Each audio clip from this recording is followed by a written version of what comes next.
Hello everyone, welcome back. Today is day 53 of my journey to learn Japanese, and the purpose of these series of live streams is to document my progress at learning Japanese, having started as a complete beginner. Now, my goal for today is to practice some more kanji, and for that I'll be using the Lingo Command website. That's what I've got on screen here. And so we're going to go to the vocabulary section. And in here we've got a list of different topics, and I'm going to make a start with clothes. And so when you go to this topic section, you get this table with the English words in the left column and the Japanese words in the right column. And you've got these audio buttons if you want to know how the word is pronounced, which you can press like so. 帽子、 Let's up the volume here a little bit. 帽子、ジャケット、スカーフ、 Now, currently these words are being shown in hiragana, or sorry, not even hiragana, in romaji. So with the click of a button, we can turn this into hiragana and katakana, or even hiragana, katakana, and kanji. Now, my goal for today is to basically learn all of the kanji here. And so I'm going to be taking the quiz to practice like my active recall. But it's been a very long time since I've done this, so at first I won't do too well. But in any case, we've got the questions here in English, and we're expected to write the answer here in Japanese. And what I'm going to do is I'm going to check this box so that we can handwrite our answers. That means if you press here, you get this Photoshop looking component in which you can handwrite your answers. And I'm going to apply random ordering that scrambles the order in which the questions are asked to kind of keep us on our toes. Because if you do the same quiz over and over, you start to get used to the order in which the questions are asked. And what else is there? Yeah, that all looks good to me. So scarf in Japanese is skafu. Something like this, skafu. And this is a loan word, right? It sounds a lot like the English word scarf. And so because it's a loan word, it's going to be written in katakana. And you start off with, so this, it's just an S here, but it's actually skafu. Like the U here is silent. But the first katakana here is su. Then it's ka. And then it's fu. Now, fu looks like this. So that would be my final answer. Let's take a look. Skafu. Yeah, that looks correct to me. So we'll go on to the next one. So sock. Oof. So shoes, I think, is something like kutsu. Kutsu. And then sock, I think, is kutsuishita.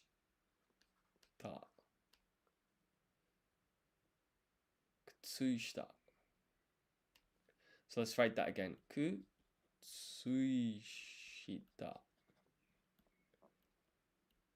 So if you want to write that in hiragana, it would be ku, tsu, kutsui. This is shi.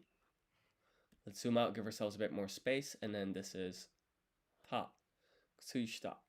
Now, I think there are two kanji here, but it's been so long, so let's take a look at the answer here. Okay, so first of all, our hiragana is not quite correct. It's kutsu, kutsuishita, like so. Okay, so let's redo this. Kutsushita. Kutsu is the first kanji, and then this one is shi ta. As for the kanji, this first one here has a total of, let's see, 13 strokes, so that's quite long. Pardon me.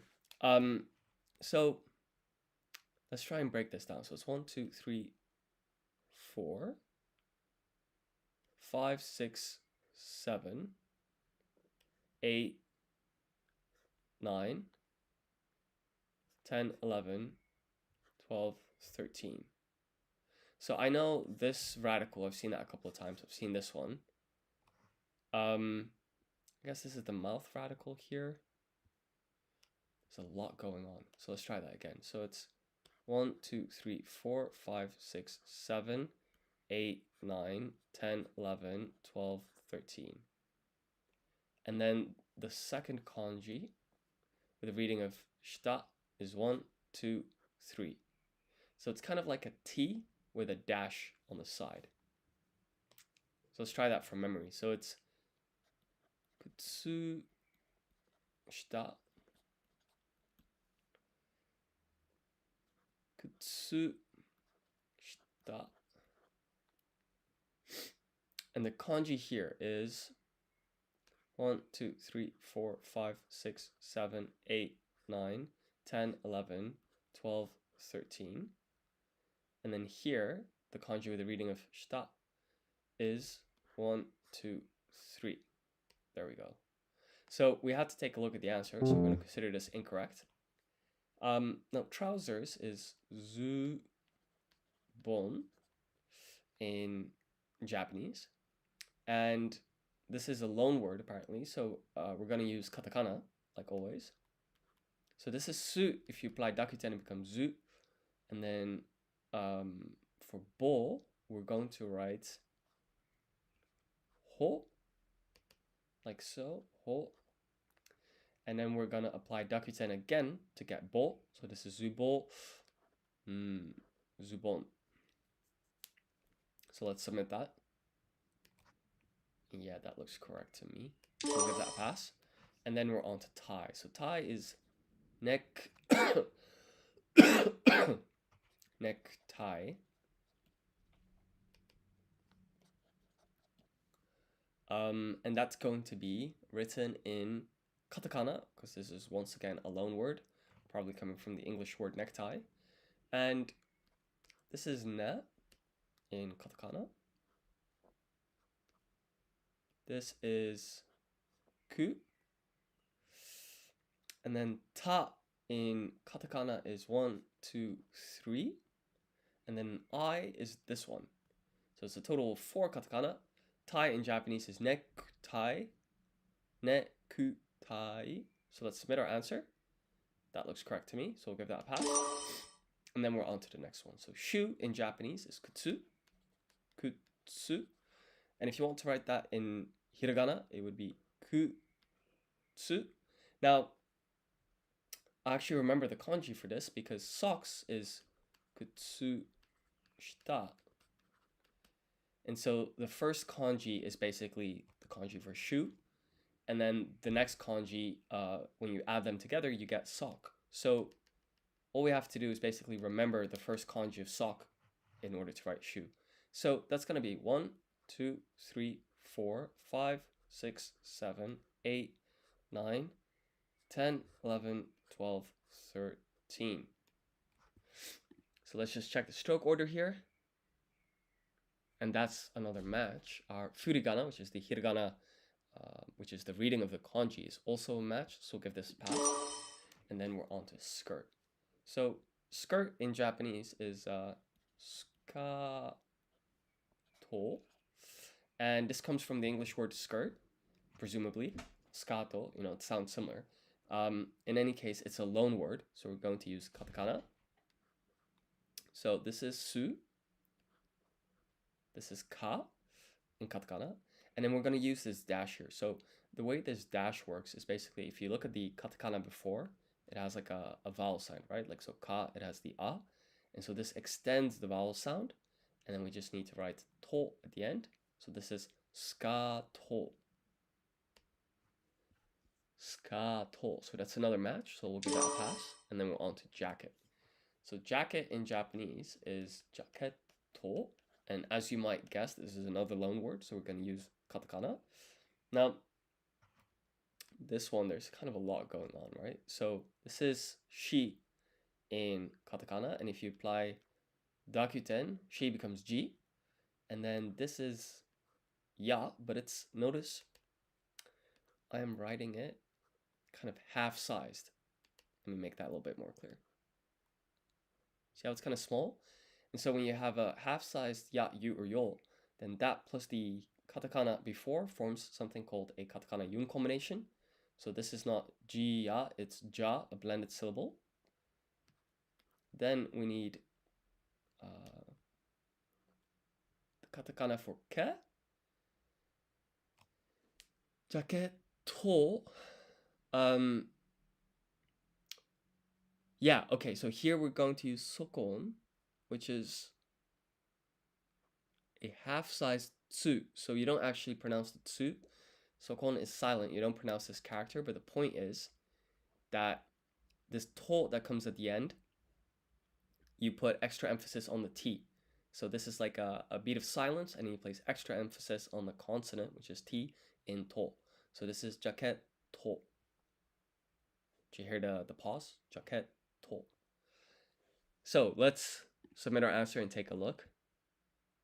So yeah, that's another match, so we'll give that a pass. And then we're on to hat. So hat in Japanese is boshi.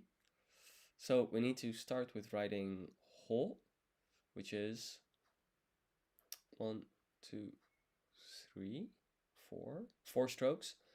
Then we're gonna apply dakuten. And then we need you here, she. But the question is, what's the kanji? And I've completely forgotten. So I'm gonna show my answer and take a look. Okay, so there are 2 kanji. Let's try and break this down. So I have 1, 2, 3, 4, 5, 6, 7, 8, 9, 10, 11, 12.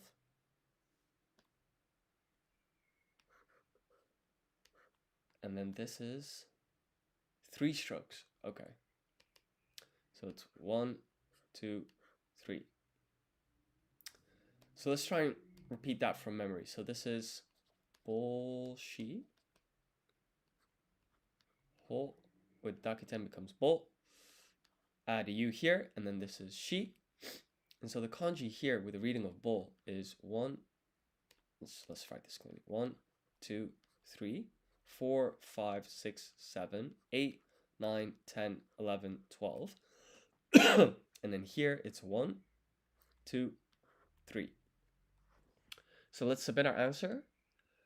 That all looks correct to me, but obviously earlier we looked at the hint, so we're going to consider this incorrect for now. And then we're on to underwear. So underwear,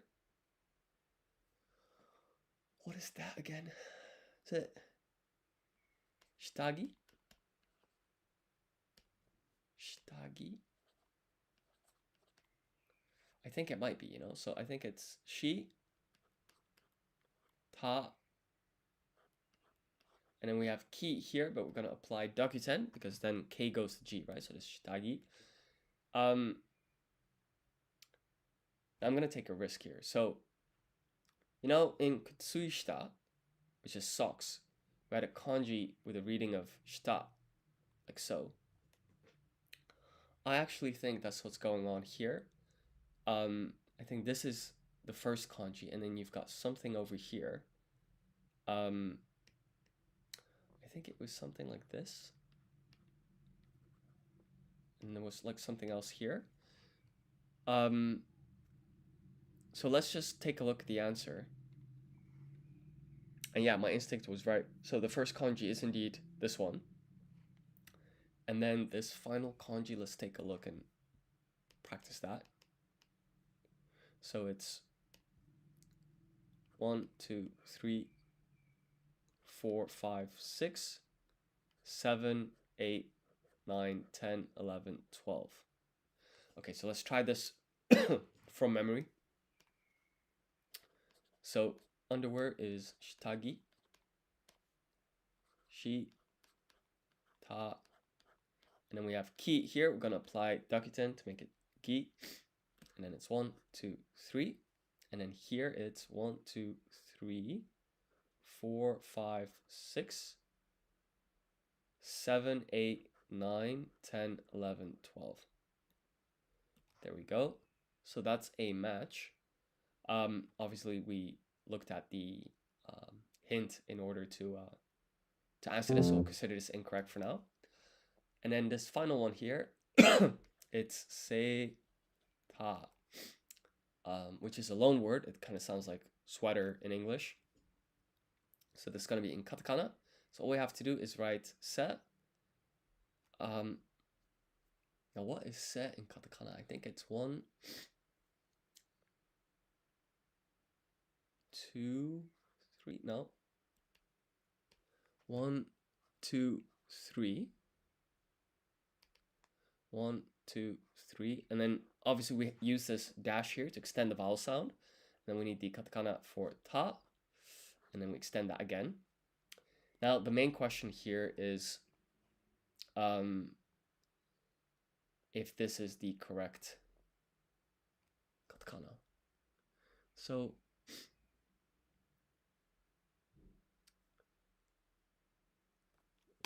this doesn't seem right to me. Pardon me. So I'm just going to jog my memory because I can take a look at the answer, but that way, if you look at the answer too quickly, you don't learn. So let's try and jog my memory. This is sa, shi, su. This is so.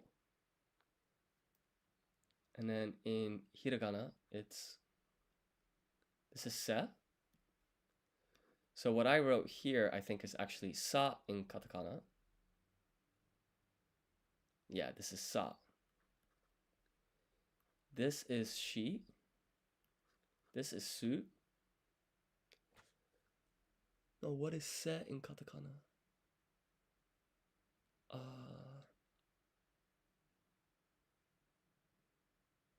So this is so in katakana.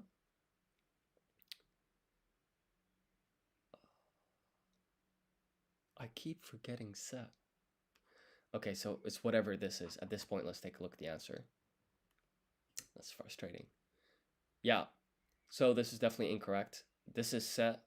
So we got 60%, which is not bad for a first attempt. So let's apply random ordering and we'll go again. So skirt in Japanese is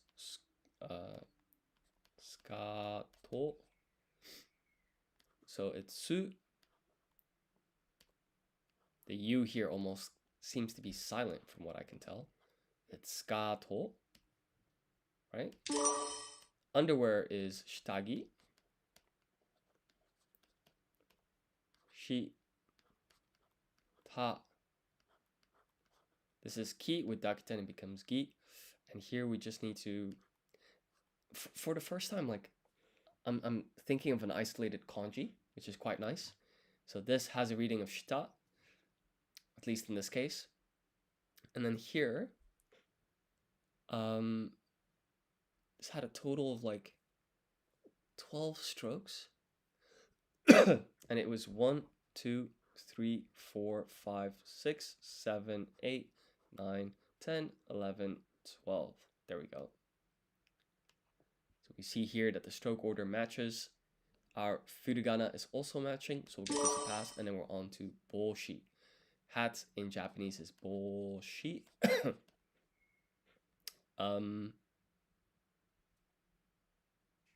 Yeah, so this is ho. When you apply dakuten, it becomes bo. Then we have the yu, shi, and there are two kanji here. I think it was something like 1, 2, 3, 4, 5, 6, 7, 8, 9, 10, 11, 12. Now, the question is, what is the kanji with the reading of shi here? Shi. From what I remember, it was kind of simple, but it wasn't that. Bullshit. I see. Let's just practice that. Get that muscle memory in. So it's bullshit. And then here, the kanji with the reading of bull is 1, 2, 3, 4, 5, 6, 7, 8, 9, 10, 11, 12. And then here it's 1, 2, 3. Now we had to take a look at the answer, so we'll just consider that incorrect. And then we're on to zubon. So that's going to be su with dakuten. Then ho also with dakuten. And then we have n here.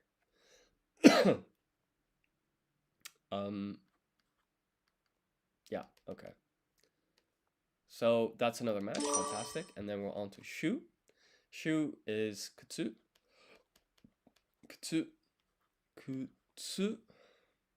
The question is, what's the kanji?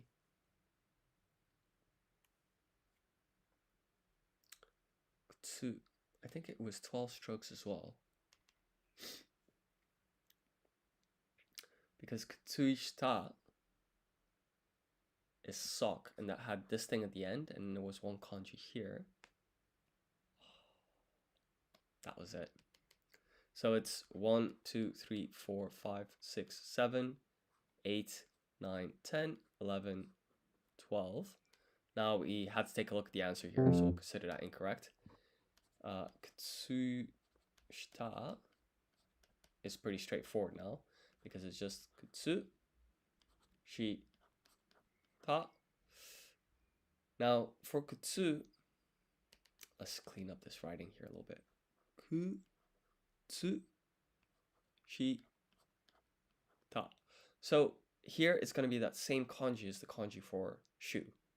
So it's going to be 1, 2, 3, 4. Oh, so sorry. I've just seen this message. I was so focused on the Japanese. So you're saying here, hello, I'm curious to know. I see you're learning to write the kanji, making up the words. Did you also learn the meanings of these kanji?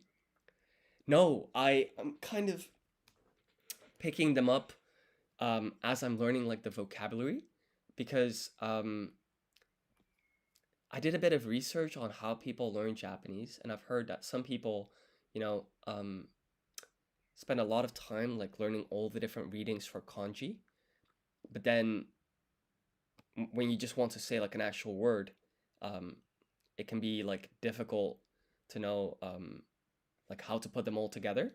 And so what I was hoping to do is start with vocabulary, and then through repeated exposure, I'll pick up, oh, sometimes this kanji has this reading, sometimes it has that one. So I hope that answers your question. And so I'm hoping to kind of pick up the meanings of the kanji through vocabulary, but not learn them kind of in an isolated manner. That's my current approach, at least. So, okay, this is 1, 2, 3, 4, 5, 6. Oh, what's going on here? Let's think this through. So it's 1, 2, 3, 4, 5, 6, 7, 8, 9, 10, 11, 12. Kutsu. And then the kanji we're reading of shita is this one.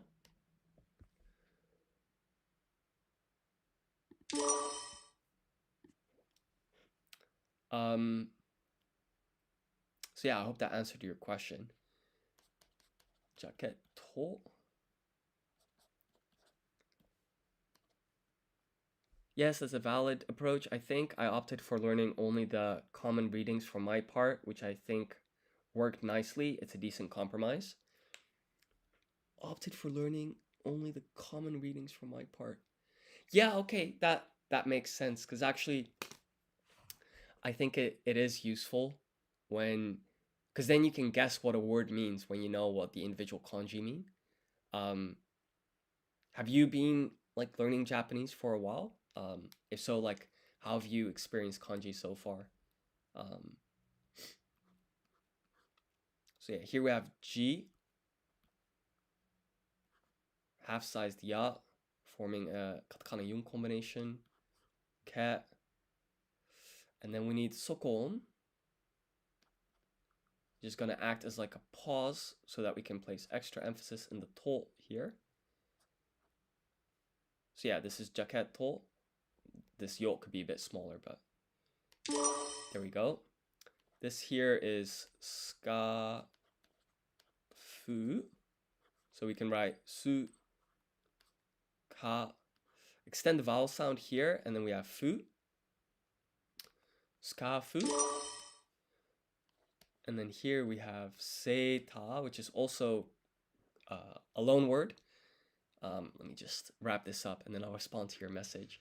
And right, this kind of seita, it even sounds like the English word sweater, but just kind of with an accent, I suppose. But in any case, it's a loan word. It's katakana. And so this is se, and we extend the vowel sound. This is ta, we extend the vowel sound. So that's our answer. I'm about 18 months in. Yes, I've learned kanji, although I've never learned to write. In fact, I barely bothered learning how to write kana, but I can read nearly all of the 2000 Yojo kanji. So that's the daily use kanji, which I think high school students are expected to know. So that's incredible. Yeah, I've heard that, with Japanese, like typing is, a lot of people just write Japanese via typing, and that like local native Japanese people don't even know how to write certain kanji. So that's incredible. I think that's actually one thing that I'm a little bit worried about with my approach is I'm investing quite a lot of time in learning how to write the kanji, but I do think that it will make it very easy to read them because if you're able to write them, you can definitely read them. But yeah, we'll see how this approach goes, I suppose. But that's amazing. In 18 months, being able to read all of the Yojo kanji. I hope to get there one day. So here we have necktie. So it's going to be katakana again, because this is obviously a loan word. So it's going to be 1, 2, 3, 4. It's ne. This is ku. And then for ta, we have this one, and then this is I. Oh, that was incorrect stroke order. Necktie.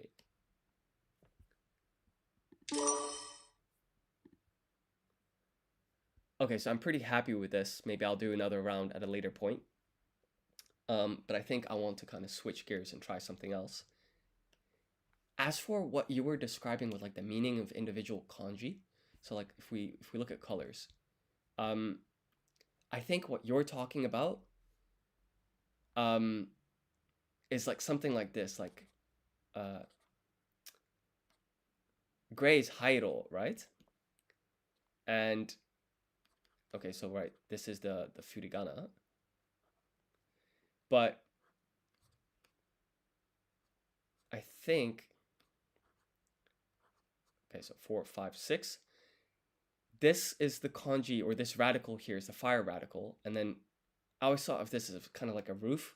So it's kind of a fire with not much oxygen. So you'd get something like soot or ash. And this kanji, it literally does mean ash. And then this means color. And so ash plus ash color is gray. And so I guess this is what you mean with like knowing like the meaning of kanji as well. So let me just read what you've written here. Made the estimation that learning how to write kanji, while interesting, might not be worth the juice given how long it would seem to take. Well, if you'd be interested, I explained the method I used, as it's not too intensive. Yes, the hai in hairo means ash, so it literally means ash color. I think you might be onto something, that it's not worth like practicing how to write all of the kanji. I think what I was hoping to do as well is like, I've noticed, at least with stroke order, that there are like some common patterns. And so because I'm very early on, at least I'm picking them up. But I don't think I'll do all 2000, or like, let's say thousands of words of vocabulary with stroke order. But I think I want to have at least some basis for writing kanji. What I was hoping to do is I built this website myself. And my plan was to start focusing on reading and listening comprehension. And so once I've got a bit of a foundation with vocabulary, I just want to expose myself to a lot of Japanese, but like sentences, paragraphs, not just individual words. But yeah, please tell me a bit more about your approach. That would be super cool. So yeah, let me try this as well. So we want to practice hiragana, katakana, kanji, apply random ordering, want to handwrite answers. Okay, so this is ao. O.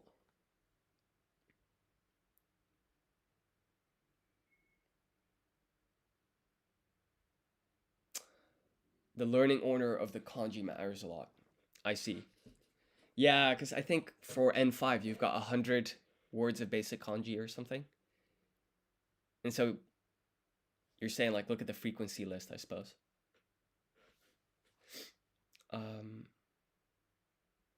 For this one, I think it's 1, 2, 3, 4, 5, 6, 7, 8. Nice. Midori. 1, 2, 3, 4, 5, 6. So Midori, it's gonna be 1, 2, 3, 4, 5, 6, 7, 8, 9, 10, 11, 12, 13, 14. This kanji's a bit of a nightmare, but we got it. So the first 100 or so kanji correspond to about a third of all kanji being used. And if you know all of the kanji up to JLPT N2, you'll be able to read about 95% of all the kanji you'll see. That makes sense. I think that's with a lot of languages, right? Like 20% of the language is used 80% of the time. Like I kind of made up the percentages, but yeah. Ohayo. Ohayo gozaimasu. O genki desu ka? Ken-san. Okay, so we've had this earlier. Hairo. Let's try and speed run this. Hai. Roll. So it's 1, 2, 3, 4, 5, 6. 1, 2, 3, 4, 5, 6. And then red is aka. Ka. And so that's going to be, what was this again? Is it 1, 2, 3? Wait, 1, 2, 3, 4, 5, 6, 7. 1, 2, 3, 4, 5, 6, 7. Yeah, that was a pass.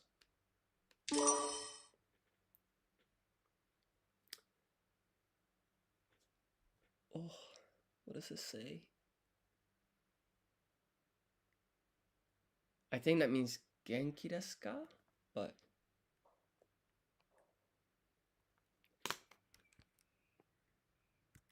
or genki desu, I think it means. But I'm just gonna put this in Google Translate just to make sure. It's gotta mean genki desu, right?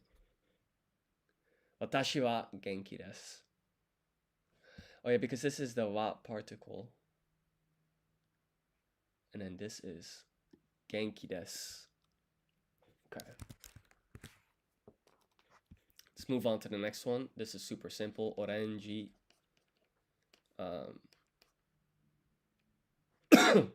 So this is o. Re. Chi. Wait. Gotta get the stroke order right here. So it's 1, 2, 3, 4, 5. Oranji.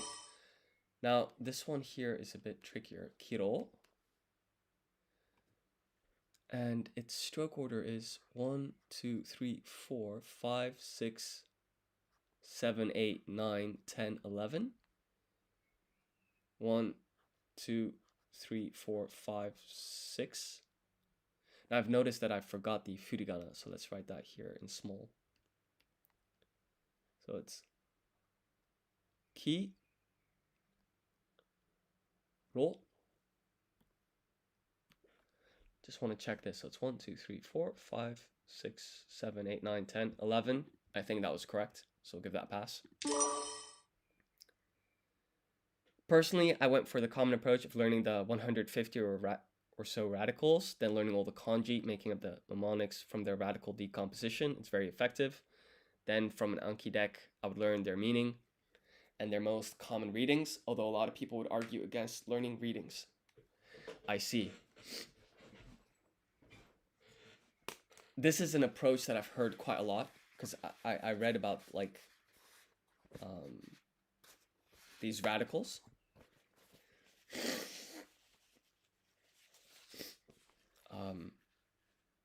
I might look into that. Thank you so much for sharing that. Shiro. What I'm hoping to do is kind of graduate from just practicing vocabulary and like reading passages, because I think that would probably boost up like my level of Japanese the most. Did you also do a lot of like listening comprehension, like listen to podcasts or something? So okay, this is Shiro. Shiro, and it's 1, 2, 3, 4, 5. Murasaki is purple. 1, 2, 3, 1, 2, 1, 2, 1, 2. Murasaki, and it's, what are we dealing with here? I think it's 1. Wait. Oh, it's this one's kind of crazy. It's 1. No. 1, 2, 3, 4, 5, 6, 7, 8, 9, 10, 11, 12. 11, 12. 11, 12. So this radical, I suppose, is it 1, 2, 3, 4? I think it is, you know. So it's 1, 2, 3, 4. Let's take a look. 1, 2, 3, 4. Yeah, that was correct. Fantastic. So that's correct. So we'll give it a pass. And then we're on to pink, which is the easy one because it's just taken presumably from the English word pink. So it's pinku. It's katakana. So we just write hi, apply handakiten, write an N, write a ku, and it's a job done. And then we're on to chairo. My English stroke order here is rubbish. What am I doing? Chairo. So here we're gonna write chi, and then half-sized ya to form a hiragana yun combination. Iro, so it's chairo. As for the kanji, so I got a lock in here. So it's 1, 2, 3, 4, 5, 6, 7, 8, 9. 1, 2. Wait, let's clean that up. So it's 1, 2, 3, 4, 5, 6. Chairo. Chairo. Yeah, that looks correct to me. We'll give that a pass. Let's take boshi, for example. The kanji with the reading of bo means cap or headgear and is made up of cloth, sun, and eye. So you just have to imagine a piece of cloth protecting your eyes from the sun, i.e. hat. Oh, that's crazy. Cloth, sun, and eye. Wow, that's cool. And yes, I did a lot of immersion so far, mostly listening. A good tip is to use Japanese subtitles to help drill in the kanji. That's fantastic. I think what's also tricky is, so I built this app myself, and so when I want to add like a new learning style, I have to code it. So I'll, I think my first approach for that basically is this. So I've got these Japanese dialogues. It's just 2 at the moment. So you can listen here. 愛子さんは本を読むことが大好 You can change the speed like so from slow, very slow. きで、地元 And then when you're listening, you know, maybe you want English, while you're listening. Maybe you want hiragana and katakana, maybe hiragana, katakana, and with spacing, so you can kind of see the individual words. Maybe you want kanji as well. And then also you can test your knowledge. So you can, for example, hide the right column and then listen, and then check, like let's say write down the hiragana, katakana, and kanji, and then you can show the answer and check. And of course, you can do this in sentences, like so, or in paragraphs. And so my goal is to basically like put in a lot of dialogue and then kind of break it down with this approach to kind of get that immersion. In any case, this final one here is kuro. Kuro. But what you said, by the way, about boshi is very cool. Cap, headgear, this cloth, sun, and eye. Now this is dangerous because I can't get this last one wrong because then I ruined the perfect streak. So 1, 2, 3, 4, 5, 6, 7, 8, 9, 10, 11. Is that correct? I think it is. I think this vertical stroke here is the 5th one. Let's submit our answer and take a look. Yeah, that's spot on. So we'll give that a pass. So let's kind of review what we've covered. So animals, body parts, clothes, colors, days of the week, months of the year, numbers. I think a good refresher might be, I could practice verbs, or perhaps I can just make a start on this reading and listening stuff. That might be fun, actually. And then, of course, maybe I'll need to make some changes with regards to the features, but why not give this a go? See what happens. So I'm going to hide the right column because I don't want to look at any answers. I'll put English here. I need somewhere, I suppose, to like write my English.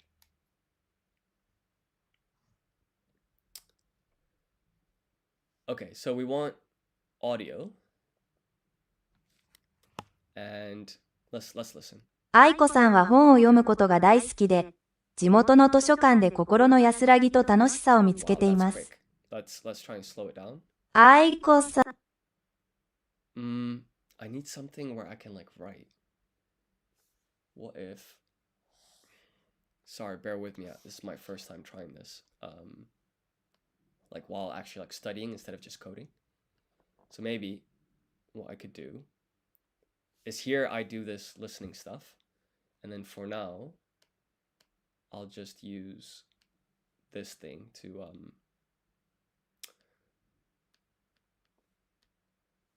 write what I'm hearing.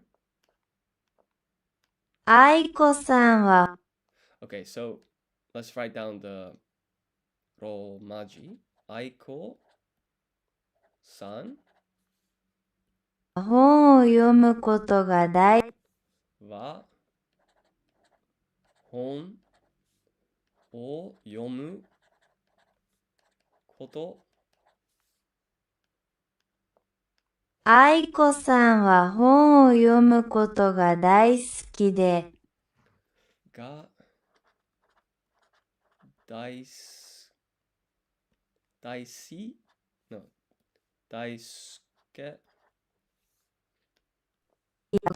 好読むことが大好きで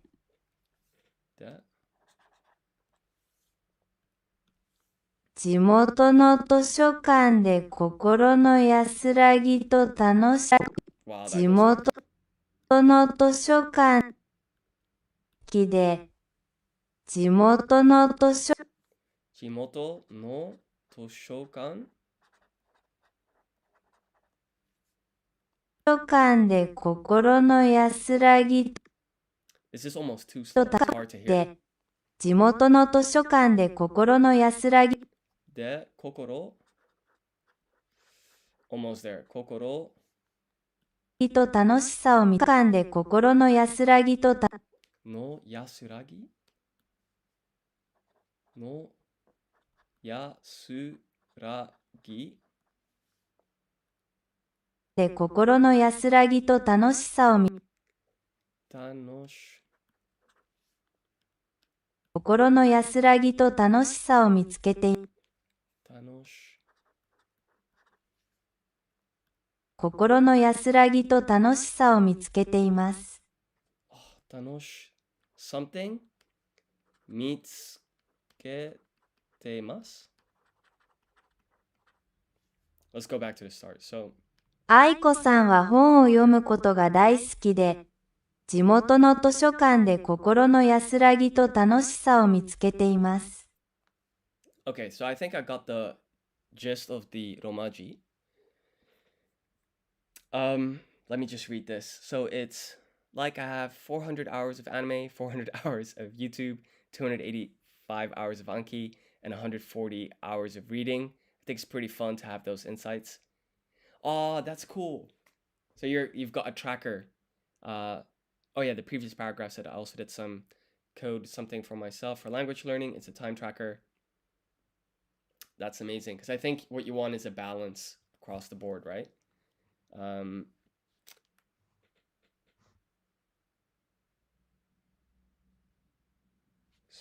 Let's try and read this.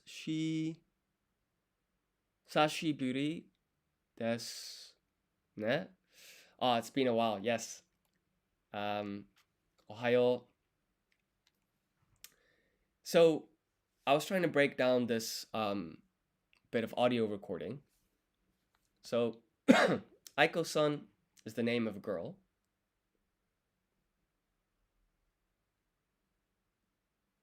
Daisuki, I think, means to love. Love. Toshokan is library. Kokoro is heart, I think. Yeah, so there are a lot of words here that I don't know. So I guess what I'll do is I'll just start Googling stuff.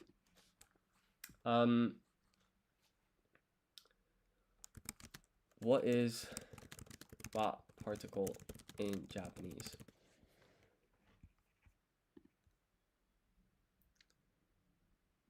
Let's see.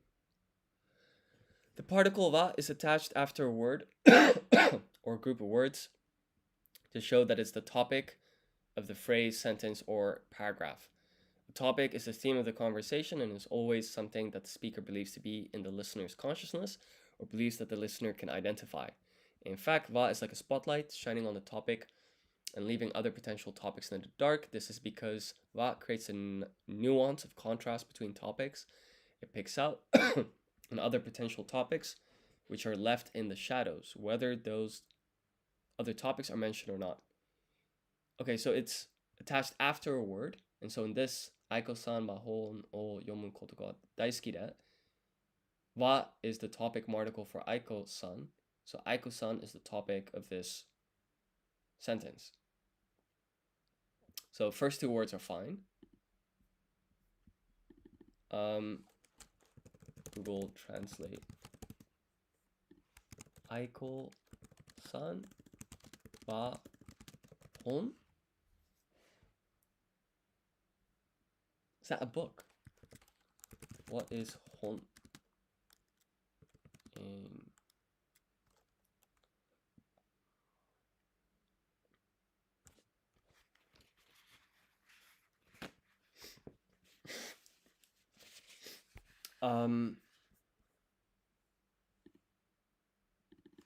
yeah, so if I write hon here, perhaps I need to write this in hiragana. Let's try that. So hon means book. Okay. So this means book. Aiko-san wa hon o, and then yomu.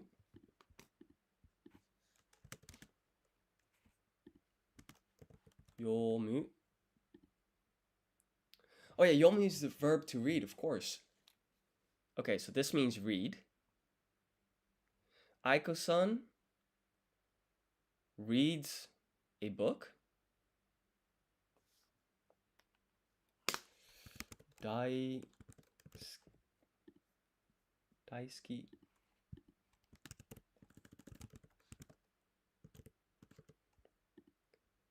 大輔で地元の Yeah, this is not going too well. Let me add a third column, and I'm going to put the hiragana and katakana there with spacing so we can isolate the word.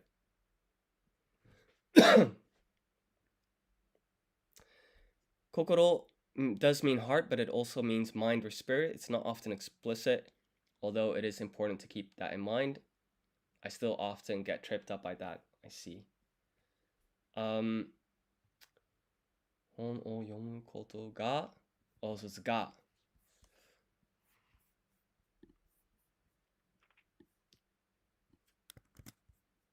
Let's see. Aiko-san enjoys reading books. Aiko-san は本を読むことが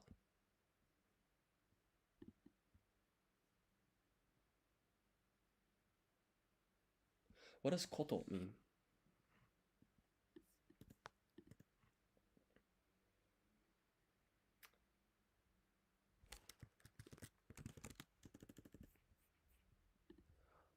I'll need to come up with a smart approach of like practicing this. What is koto in Japanese? Koto. So it shows the kanji here. So let's quickly check if that kanji is written here. Aiko-san wa hon o yomu koto. So here it just shows the hiragana. Fine. Generally means an intangible thing such as an idea, experience, event, or matter. So acts as a nominalizer to turn verbs or clauses into noun phrases.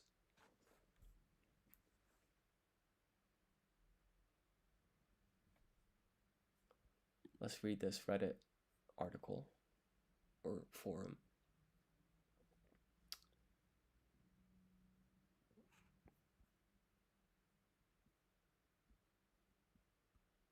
Since Japanese is a language where everything revolves around the verb, or rather anchors to the final verb, it is basically a way to turn clauses into noun phrases. What are they on about? Maybe it's explained more easily here.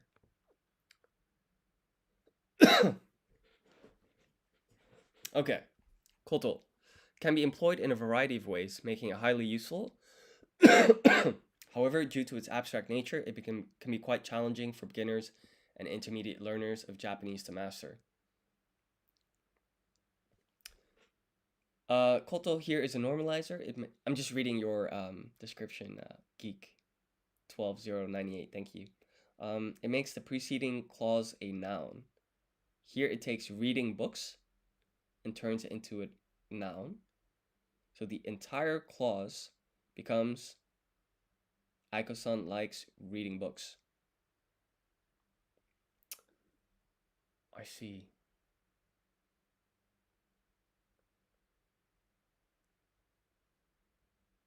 What, you can only like a noun in Japanese? So it takes reading books. I guess the act of... Oh. Yeah, because reading is a verb, book is a noun, and together it's... Thank you. I'm gonna try and put it together with this as well. So, in myriad situations, koto can simply translate to things. For example, if you had a quarrel with your friend over a trivial issue, you would say, I got into a fight with a friend over the littlest thing. Okay. After taking some time to cool down, you decide you want to make things right. To apologize, you can say, I have a lot of things I want to apologize for. So here, thing is like used literally. But koto doesn't always mean things. In fact, dictionaries list a wide array of definitions for koto, such as thing, blah, blah, blah. What does it really mean?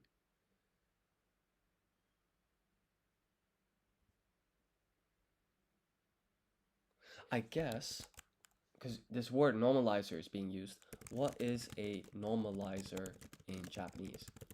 Is the real question. It's a particle or a noun, no or koto, that turns a verb, adjective, or a full clause into a noun phrase.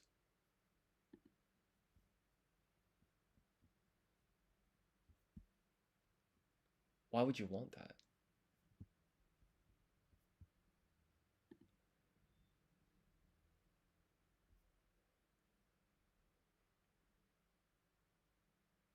Nominalizer, I see.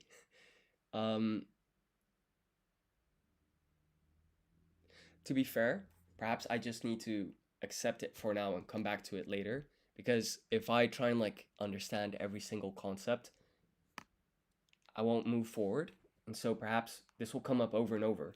And so I have a vague understanding now. So daisuki.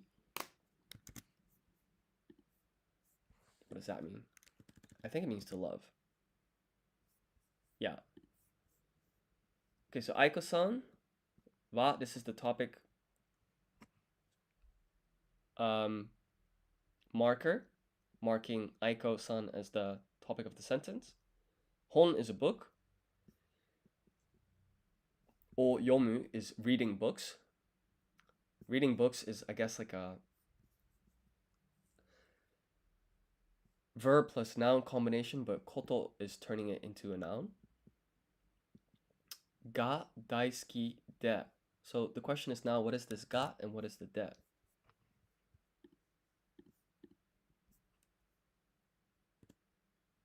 Perhaps as well, ChatGPT would help. Let me try that.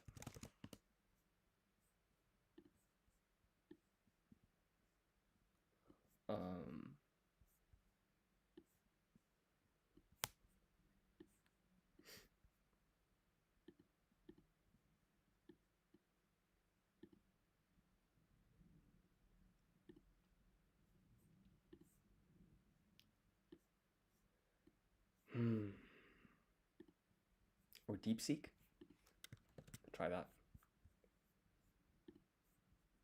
Sorry, normally I'm not this disorganized, but because I haven't tried studying in this way before, I just need to get used to it a little bit.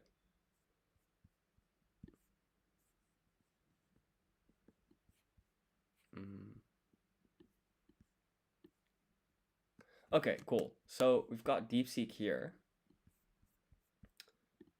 I can take this sentence here.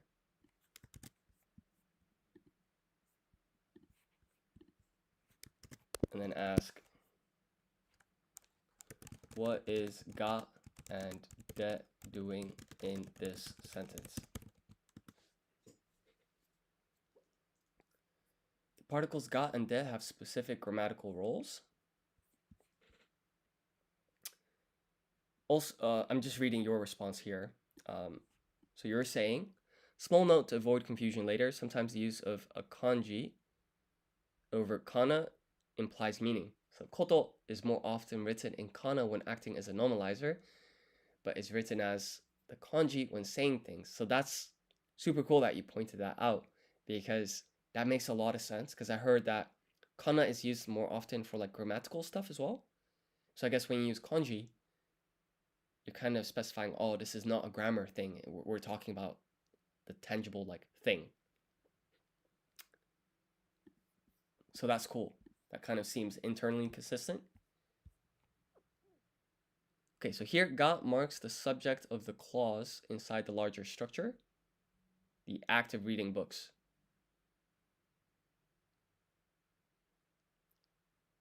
This noun phrase is the subject of the adjective.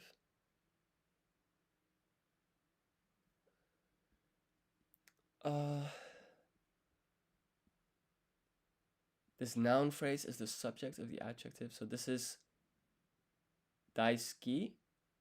So not adjectives, which is very fond of. In Japanese, when a non-adjective expresses emotion or desire, like suki, kirai, and hoshii, etc., the thing that is liked, disliked is often marked by ga, not o.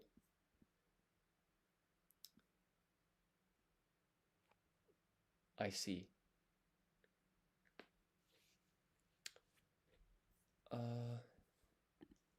Does koto turn reading books into the act of reading books?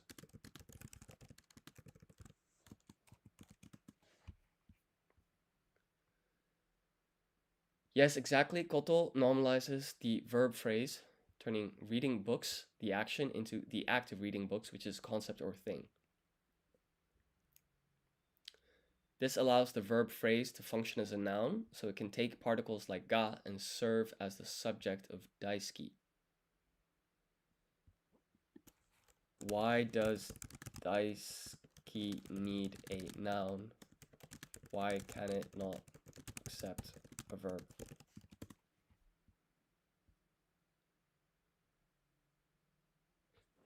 In Japanese, daisuki is classified as a non-adjective, not verb. Verbs can directly take objects or describe actions. Adjectives describe states or... Oh, do adjectives only describe nouns? Otherwise it's called an adverb.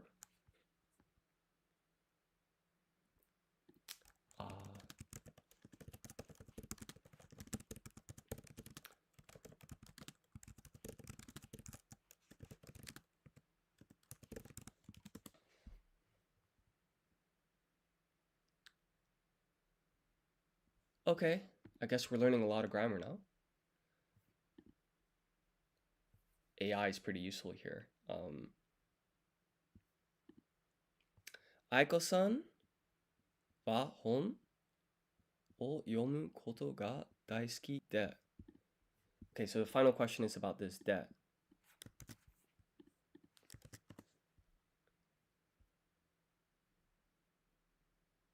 In your sentence, de is te form of the copula ta to be. Connects clauses showing... Okay, this word clauses keeps popping up. What is a clause? A clause is a group of words that contain a subject and a predicate, what the subject does or is. Aiko reads books. Aiko-san wa hon o yomu.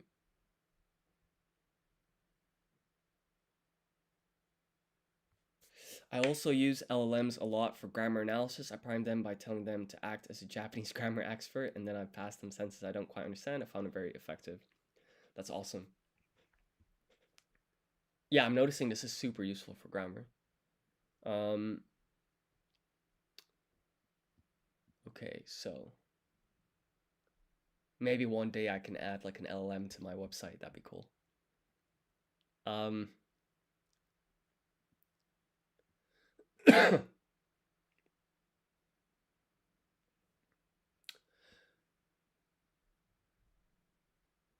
Aiko-san wa is the subject, and the predicate, which is what the subject does, is hon o yomu.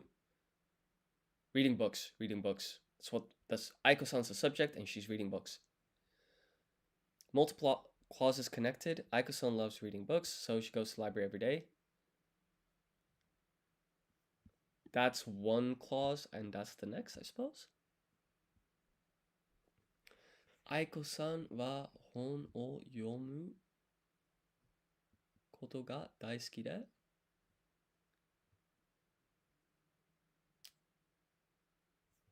Okay, let's go to the next part.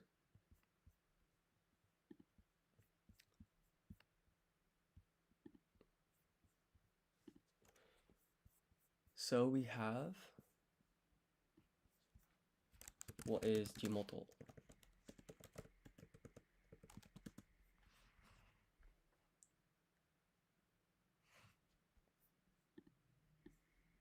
Let's give it the whole sentence.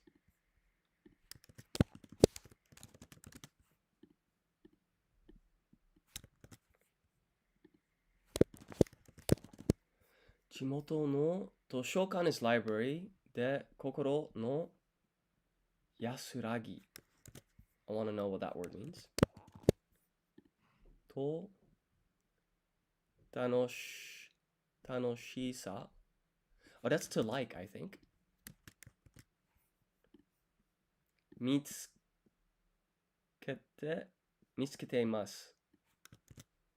I think this is like you're searching for something or you found something. Let's see. Jimoto meaning local or hometown. The area where you live. Fine. Yasuragi is peace, tranquility, or calmness. I think that's actually even on Lingo Command if you go to adjectives.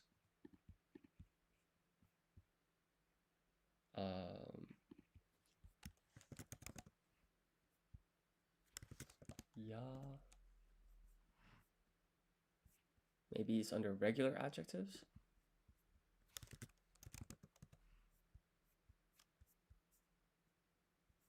Let's skip that for now. So, okay, yasuragi means peace, calmness, tranquility. Tanoshisa is joy, fun, or enjoyment. Yeah, exactly. Mitsuketemasu has found. When you find something.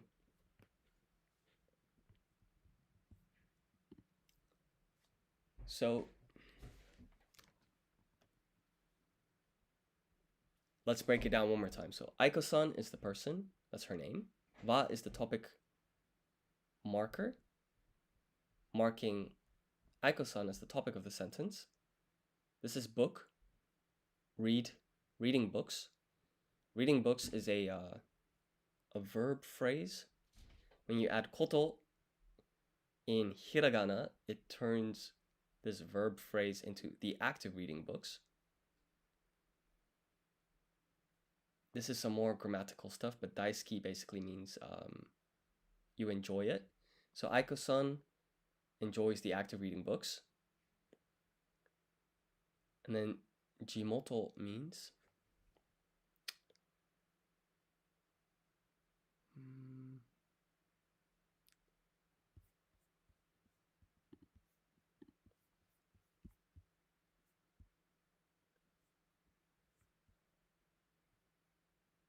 okay, hometown or like local area. So this is her local library.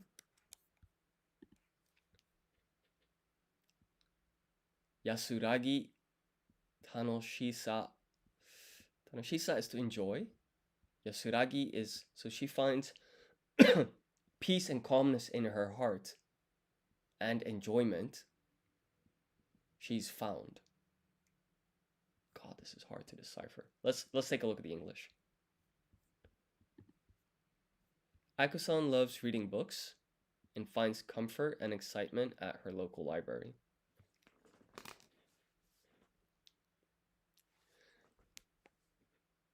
So daisuki is the love. Aiko-san loves this wa hon o yomu koto ga is the reading books part. Jimoto no toshokan is local library. This means local. That means library. Together is local library. And she finds, we're using the word finds here because we have this mitsuketemasu, which means to find. Yasuragi is comfort. Tanoshisa is excitement.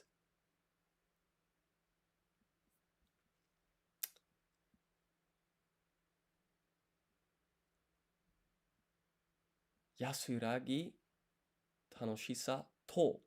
So maybe to means and.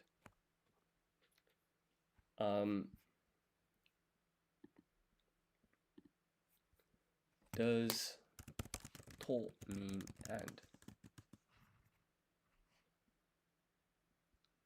Yes, in this sentence, to means and. Specifically, it's used to list nouns.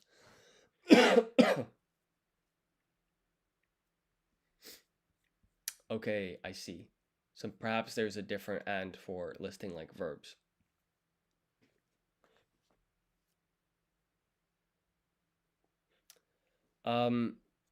Ski being an adjective makes it quite similar to likable in English. So literally the sentence here means Aiko-san reading books is big likable.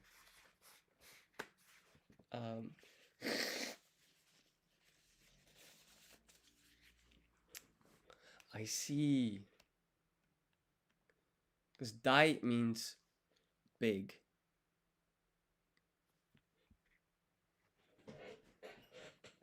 Dai means big. Ski means to like or likable. Okay, so I guess when you love it, it's like big, likable. Love, it's the same thing. It's crazy how long it took to like break down this one sentence. Let's try the next one.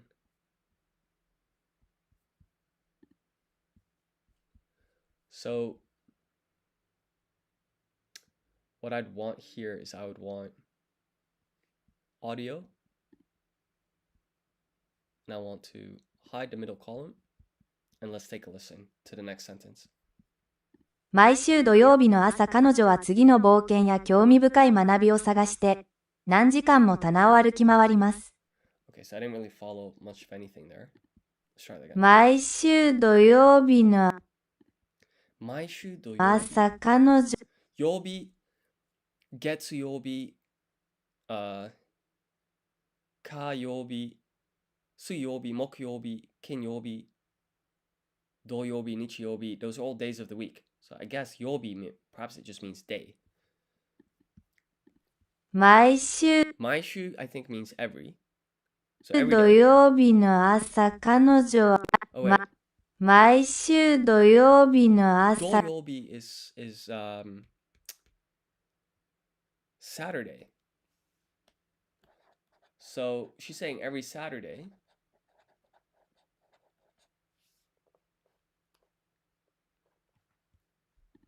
毎週土曜日の朝彼女はの朝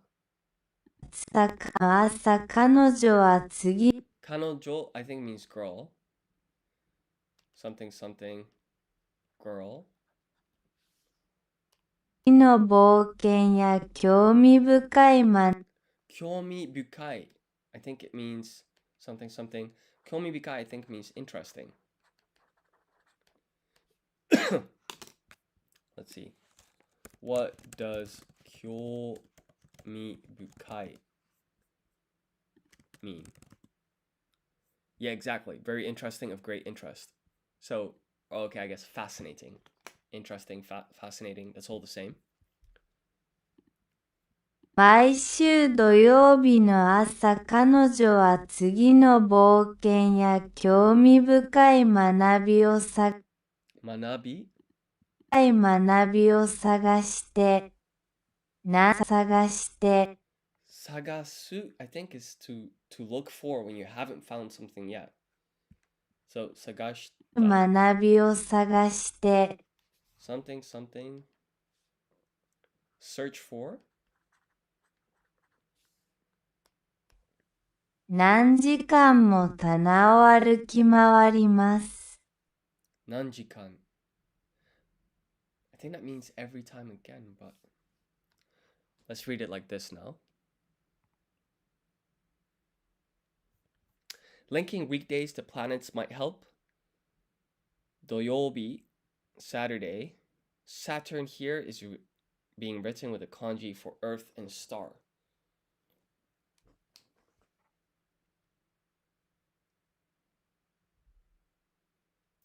Saturn here is being written with the kanji for Earth and star. Wait, so does this kanji, are you saying this means Saturn? Here being written with the kanji for Earth and star.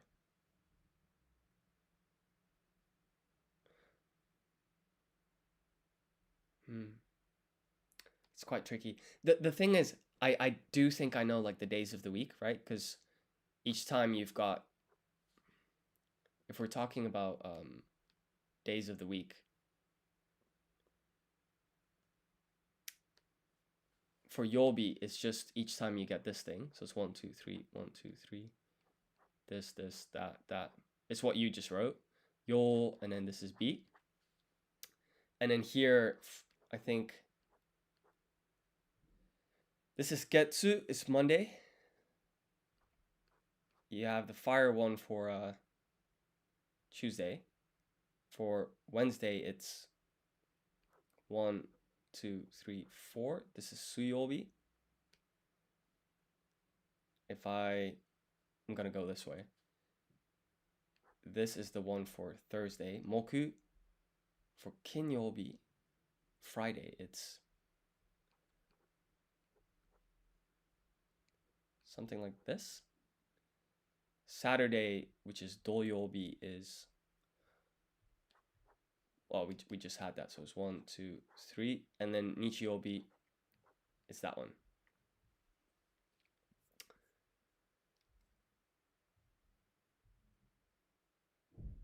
Okay, so you're saying this means day.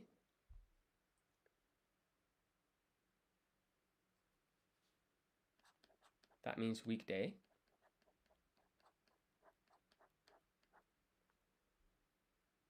And the preceding kanji in order mean moon, fire, water, wood, gold, soil, and sun. Oh, so I guess it's like the kanji for this one. It can either mean sun or it can mean day. Right? Because it's the same kanji in Sunday.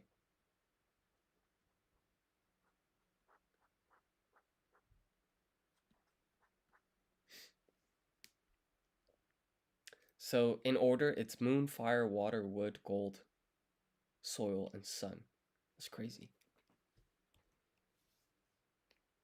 Okay. 毎週土曜日, every Saturday. 彼女, that just means girl. So every Saturday, the girl. 次の冒険. So I guess we have a couple of words of interest. So we have 冒険. What does that mean? What is 次? I think actually I need to find a way to present this neatly, but I'm learning a lot by breaking down these sentences. 次の冒険や興味深い is interesting. 学び, I remember this word, but I've forgotten it. So what's that? を探して何時間? What is 何時間? も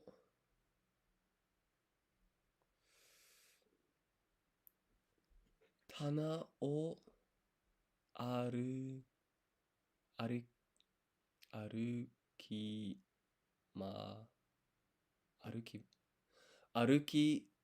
回ります。God, that's long.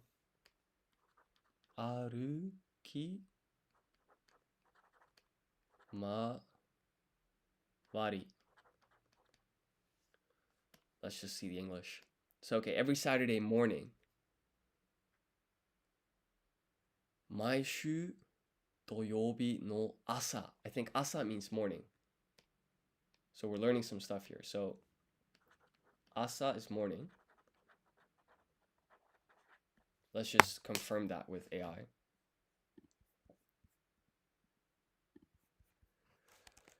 Does 朝 mean morning?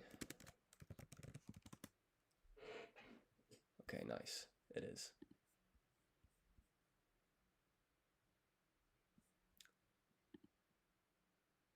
Maishu doyobi, every Saturday morning. So this is some particle thing again.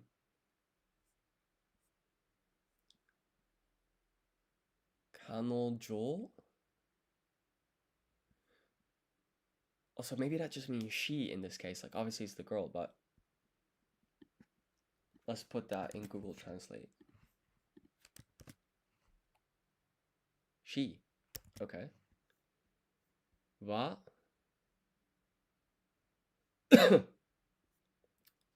Let's put the romaji here. Yeah, okay, so tsuwa.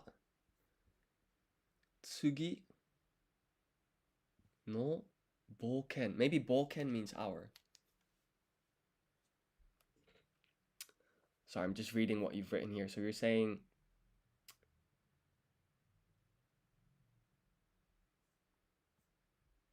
the fire emoji and then kanji, and then the next one together, that's Mars. It's Mercury, Jupiter. Okay, so say it's read as Hoshi when on its own. Does that mean planet, I guess, in this case? Or it's a star?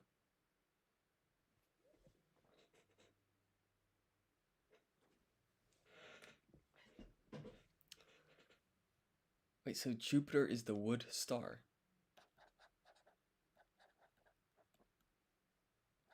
It does kind of look like wood, I suppose.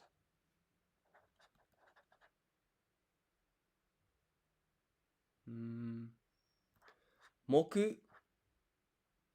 Wait. I watched Naruto and I remember Yamato like uses Mokuton style or something, which is like wood style. So okay, Moku means wood, which is what you were saying. So the question is, what is this kanji? So you're saying it's star, right? Sorry, I have a second monitor. I'm reading this stuff you've written here. Let's put that here. What's going on? Technical difficulties.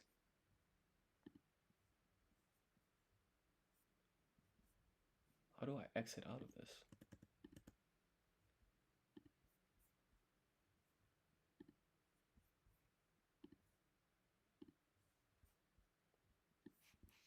Okay, that's done. Sorry about that. So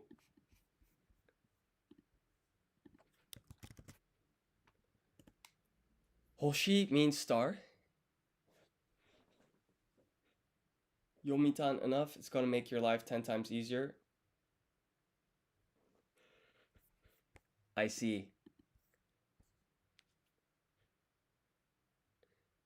I think what I'm trying to do, of course, is while I'm also user testing this app that I've built. So what I'm hoping to do is basically like learn Japanese through the app, and then if I'm struggling with certain stuff where it doesn't quite work, then I would just add new features. So I guess one huge thing would be like a kanji lookup.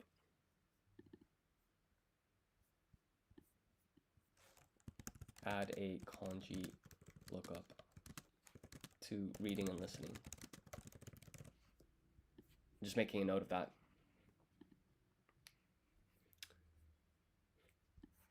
And you're saying that the way that, what was the name?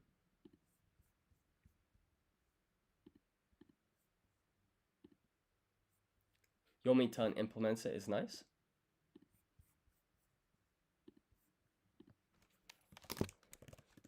Check out Yomitan.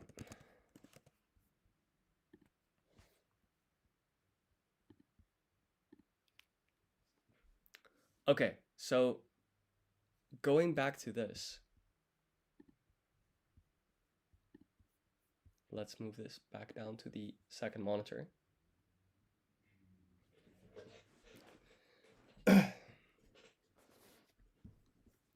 Yeah, so I've got furigana here. So actually, if we go here, this part is way more fleshed out. So here you can see the furigana above the kanji, but I haven't really added as much functionality to the reading and listening part. So that would be nice. I think as well, actually, so I have to end the live stream perhaps in 15 or so minutes. So I think I've learned quite a bit here. I think what I might do is go back to do some more vocab and then start making a habit of doing some reading and listening practice every session. So perhaps what I'll try now is maybe numbers. Let's try that. So we'll do hiragana, katakana, and kanji. Apply random ordering. I'm going to handwrite my answers. It's okay. This is easy. Ichi. 10 is 10.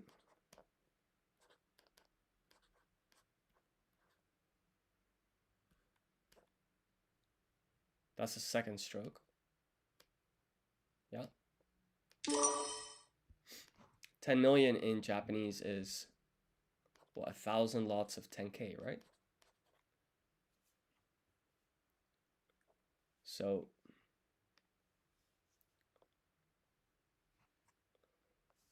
let's make this full screen again. Oh, that's better. Okay, so 1,000 in Japanese is sen. 10K is man. So this is going to be 1, 2, 3. Sen man. And then it's 1, 2, 3. 1, 2, 3. 1, 2, 3. Those are the kanji. Just want to check the stroke order for set. Yeah, that's correct. 1 million is going to be 100 lots of 10K. It's going to be hyaku. Hyakuman. So for this part, we're going to use hi. Half-sized hyaku. Hyakuman. And then this is going to be 1, 2, 3, 4, 5, 6. 1, 2, 3. Hachi is 8. This 1, 2. 0, it's well, there's 3 ways, right? So it's, you've got 0, you've got rei, and you've got maru. 0, it's going to be katakana, so it's zero. And then this is rei, and that's maru. That just stays the same. But then rei is 1, 2, 3, 4, 5, 6, 7, 8, 9, 10, 11, 12, 13. It's that. And then maru is 1, 2, 3.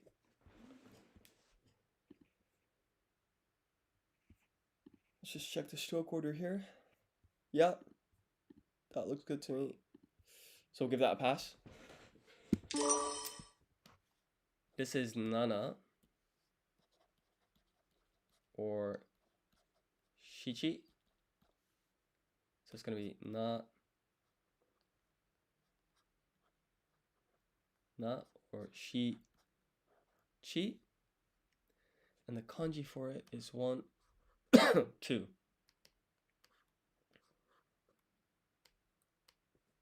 Yeah, that looks good to me. 3 is sun.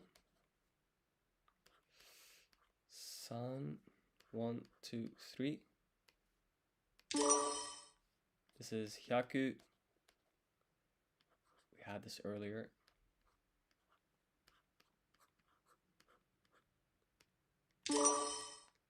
Roku. Wait.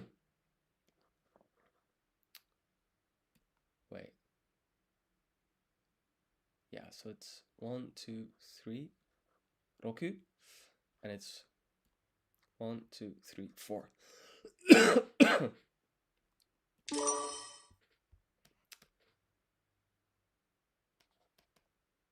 Ni, ni, ni. Simple. 100,000 is 10 lots of 10k. So it's going to be Ju Man. Oh yeah, and it's not Hyakusen, which I think some people mess up with. So let's write the furigana real quick. Oh, what am I doing?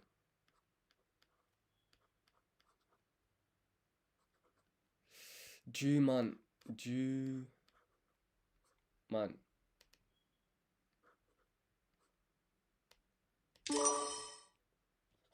Goal is 5.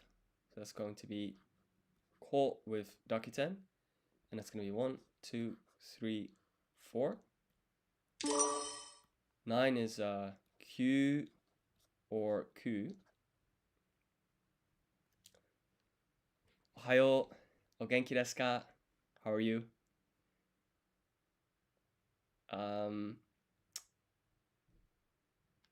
Okay, so ki, half-sized U, one more U here, and then this is Ku, and it's gonna be 1, 2.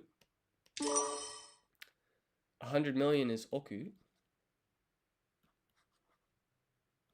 Oku, and it's 1, 2, 3, 4, 5, 6, 7, 8, 9, 10, 11, 12, 13, 14, 15. 10,000 is, it's not just man. You have to put this ichi in front. It's ichiman. Ichiman. And that's gonna be ichi man. Hai genki desu. Glad to hear it. Okay, so this is yon or shi. Yon, shi,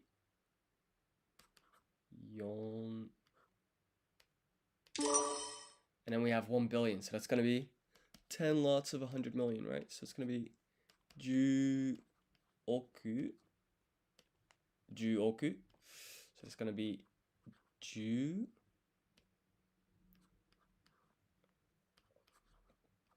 oku. Ju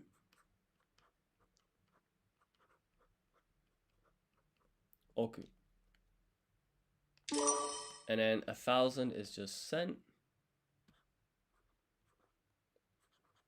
Sen, and sen is written like 1, 2, 3. There we go. Now I remember I was messing up with colors earlier. I had like an 80%. So let's go back and try and get 100 now. So this is kuro. Why are you taking so long breaks now? Yeah, actually, so I can show you. I've been putting in like 50, 60, maybe like one time even like 70-hour weeks, like coding this app. Because I've been like building a lot of new features. So I guess if you have 2 minutes, I can show you like what I've been working on. I was like, what if a user wants to like test their pronunciation? And so I've added this check pronunciation button. It's a little bit like still work in progress, but so for example, you want to check here like black, right? So kuro. And the first time it's calling this endpoint, so it takes a bit longer.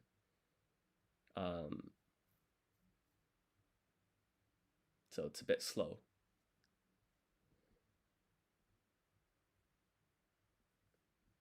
So it gives you your pronunciation score. Murasaki. And let me just put in some nonsense like kuro. Yeah, see, it gives a 0. So it's like listening to your pronunciation, and then it calls an endpoint, and checks your pronunciation for the word. So that was something that took ages to build. And then the other is like I built this game. It's still like very like early on, but it's a kind of gamified way to learn Japanese. So you've got this leaderboard where everyone has like a rank, and you gain XP by playing these little topics, right? So I'll go to the first one. So it starts off super easy, like, you know, which of these is Japanese?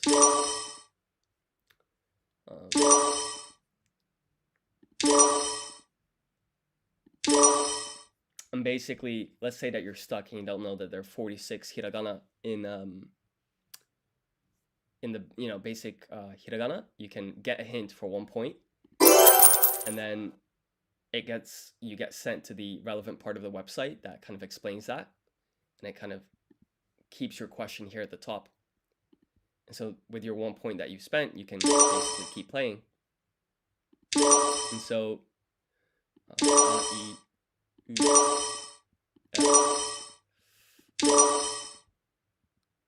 here we have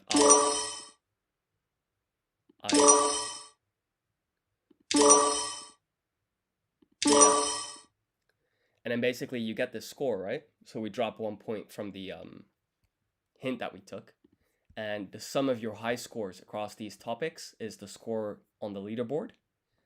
And I basically built this because, you know, these vocab sections, they're useful, but they're a bit intimidating for some users. So I wanted like a kind of more casual learning experience over here.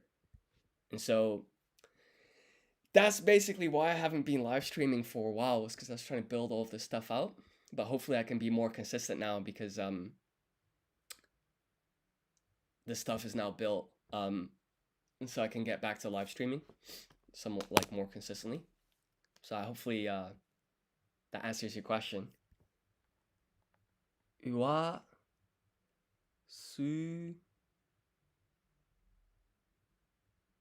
subarashii desu ne.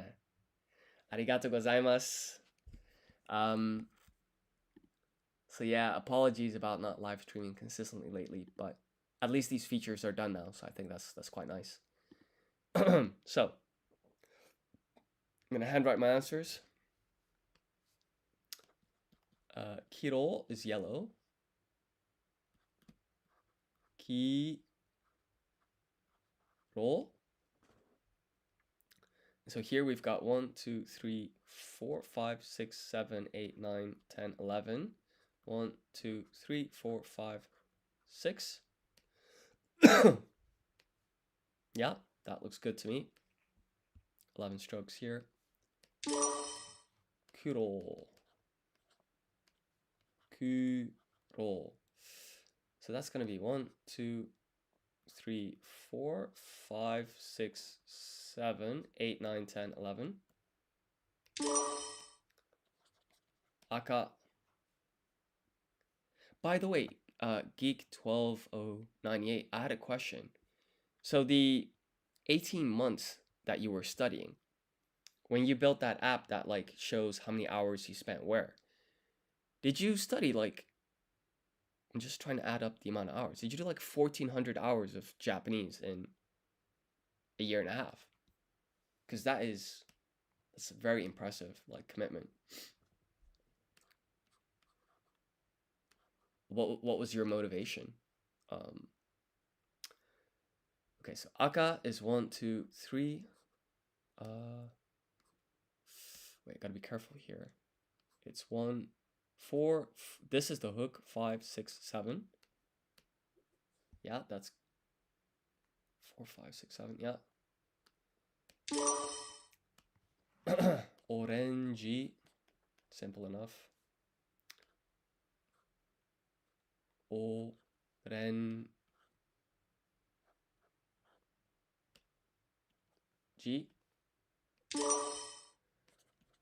Hairo. Oof, let's clean that up. So this is 1, 2, 3, 4, 5, 6. 1, 2, 3, 4, 5, 6. I'm at 1,311 hours and 22 I'm for 2-hour days on average. Since last June, I've pushed to 3 hours a day. Oh my god. Incredible. By the way, I have my high school final starting next week. That's why I'm using a lot less YouTube lately.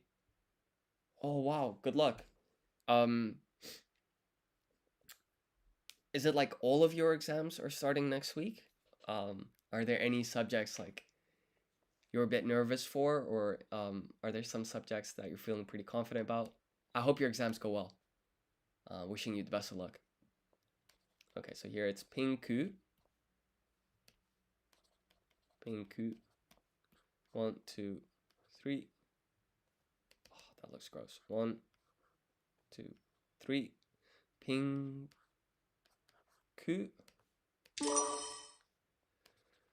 Mura. No. Midori. Mi. Do. Ri. And it's going to be 1, 2, 3, 4, 5, 6, 7, 8, 9. Whoa.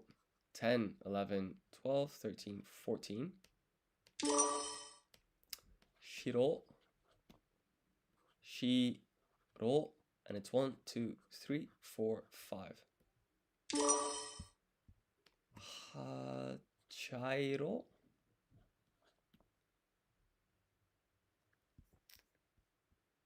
As for my motivation, honestly, it's not very clear. I think it's a mix of Japanese being super interesting and me not having many more interesting things to do, and I'd rather do something with my time rather than idle on social media. I think what you're doing is very wise, because when you're just, especially like short form content, I think it's so bad for like people, like with your attention span and stuff. And so yeah, I think for like your brain, it's just a lot healthier to do something like study. So I think that's super cool. You mentioned like watching 400 hours of anime. Which ones are your favorite? Chi. Yeah. So that's cha. Chai ro. If you're comfortable answering, of course. Okay, so here we have our hiragana yun combination, and cha is just 1, 2, 3, 4, 5, 6, 7, 8, 9. Gotta be careful with this one. 1, 2, 3, 4, 5, 6, 7, 8, 9. I do think that's correct, you know. 1, 2, 3, 4, 5, 6. Got it. Fantastic. Ao. Yeah, thanks. To be honest, I'm nervous about all of my subjects since I haven't studied an entire year. I was mainly focused on learning Japanese, volleyball, anime, and some other hobbies. I see. Volleyball's interesting. I've never really played it much. I'm guessing you must be a Haikyuu fan then if you're interested in Japanese and volleyball. So this is 1, 2, 3, 4, 5, 6. 6, 7, 8. Yeah, that looks good to me. And then we have the final one, Murasaki. Murasaki.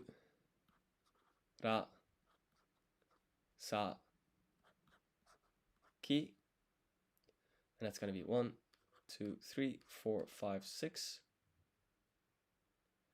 Wait, that's not right. This is going to be 1, 2, 3, 4, 5, 6, 7, 8, 9, 10, 11, 12. There we go.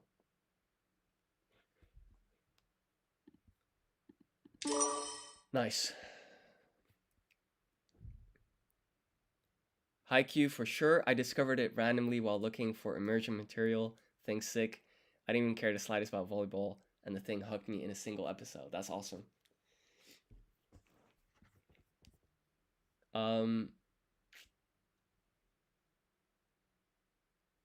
Now what I could do is practice more kanji, but it's been ages since I've done verbs. So that might be good for me, actually. I can just write the hiragana.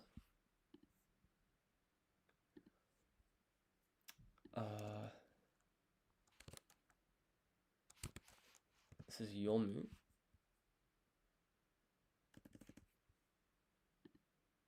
Let's write this here. Yomu. To be permanent is aru. Taberu is to eat. To speak or talk is hanasu.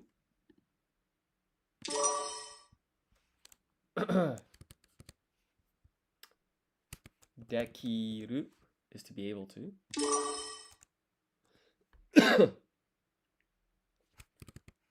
Shinjiru. Let's zoom in. This is so zoomed out at the moment.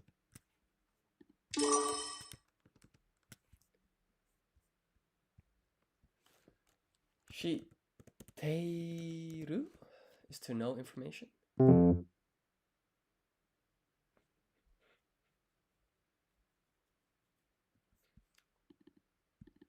I think there are multiple ways to say this. Shiteiru. Is that to know someone personally?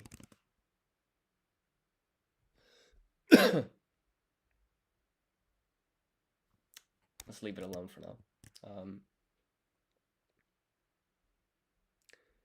Haikyuu is my second favorite anime too, after One Piece. Because of Haikyuu, I got into volleyball. Completely agree, first episode, but make no mistake about it. Despite Shirokuma Cafe being pretty easy Japanese-wise, it's gonna beat you up pretty bad at first. Switch to immersion is rough in the beginning.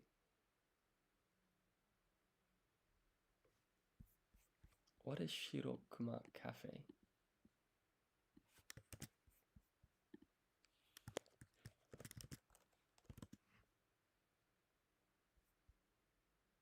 Polar Bear Cafe.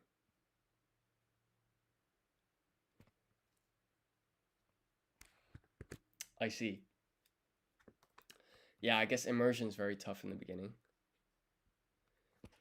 Is this Neru? Let's write this back in hiragana. Neru. Iru. Shinakereba. Suru. Ageru. Miru. To want. There's a bunch of ways, like hoshi, but that's not the one that I want here.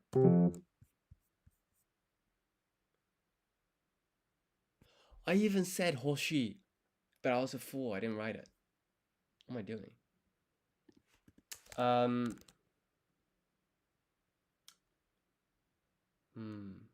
Is this iru? Iu. To go is iku. To put on is oku? No.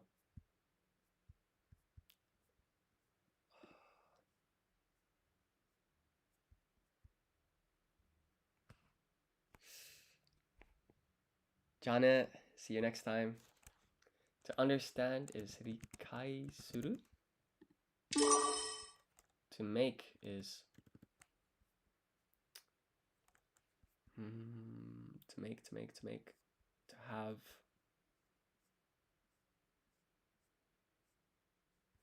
I think to have is motsu.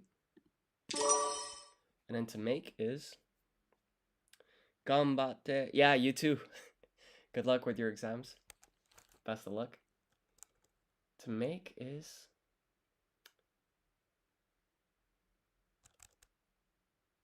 it's like 3 syllables. motsu and God, what is it? Tsukeru. Tsukuru. Oku? Mitsukeru.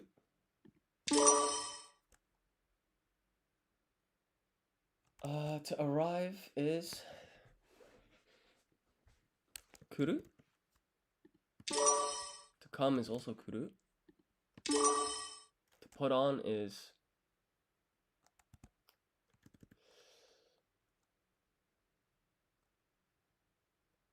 iruku? No. Iruku.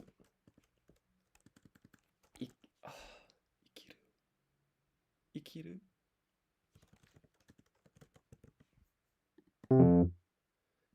Tsukeru.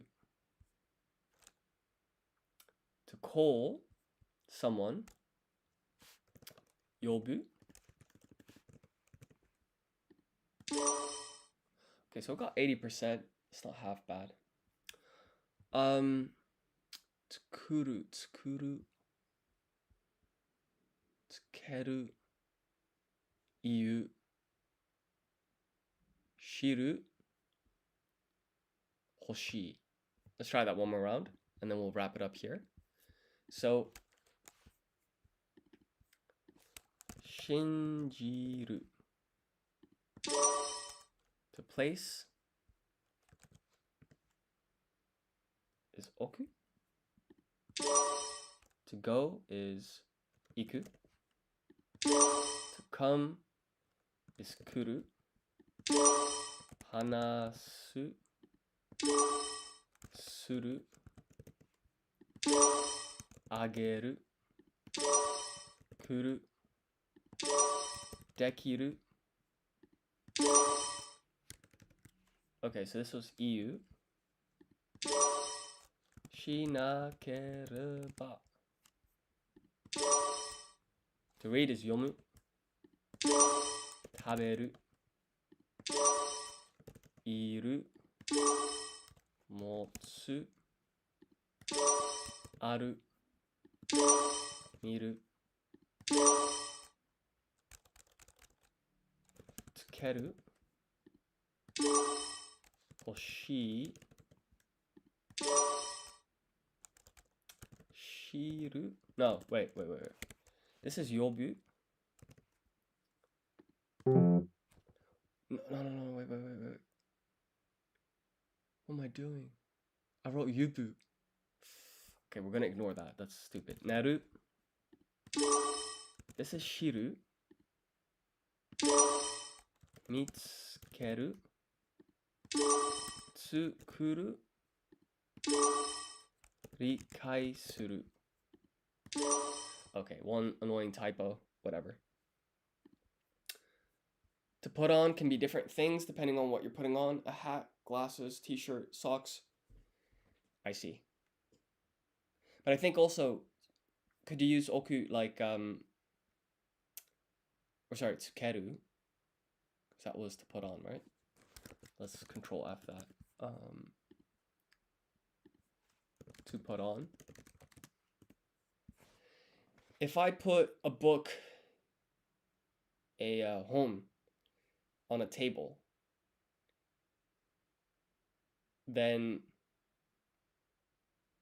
oh wait, book would be the particle, so it would be hon wa tsukeru. I don't know what's table. Google Translate. Let's see, table. Teburu. Okay, katakana, nice. I put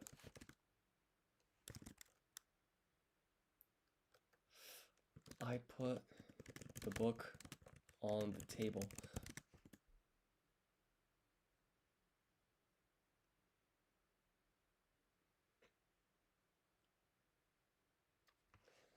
Tashi wa hon o teburu no ue ni oita. 私は本をテーブルの上に置いた。Okay, so this verb tsukeru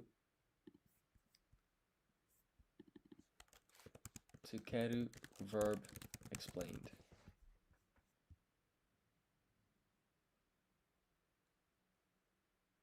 Tsukau.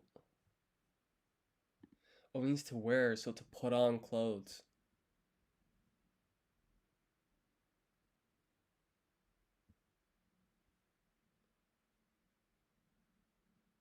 Okay.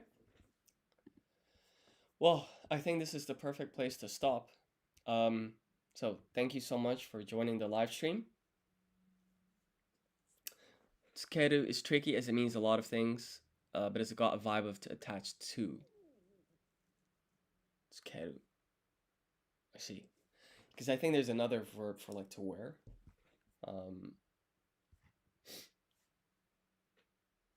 Let me find it super quickly. And then I really do need to go after that, but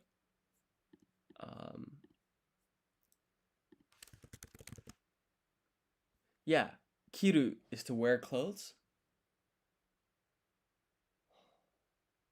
Interesting. To attach to. That's, I guess with clothes you would attach it to your body.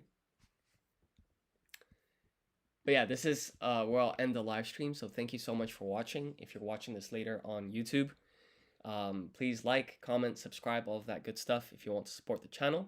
That would also support me in continuing to develop lingocommand.com. That's the website that we've been using in this live stream. It also comes with an accompanying iOS app, which is basically the exact same functionality, but on a mobile app on iPhone. But in any case, thank you so much for watching. And Geek12098, thank you as well. And I'll see y'all in the next live stream. Take care. Bye-bye.